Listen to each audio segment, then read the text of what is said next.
Buying ka ba ng used car pero natatakot ka na baka may hidden defects ang bibilihin mong sasakyan?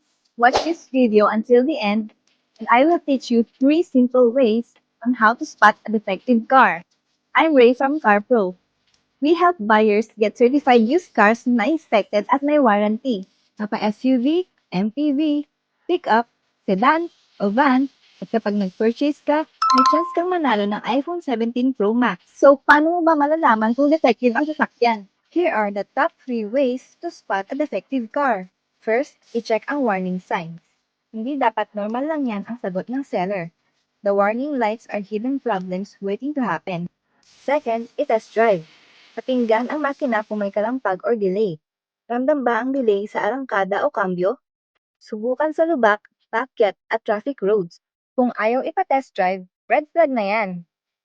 Third, humingi ng inspection at warranty record. May written inspection report ba? May warranty ba kahit short term? O paglabas mo ng gate, ikaw na babahala?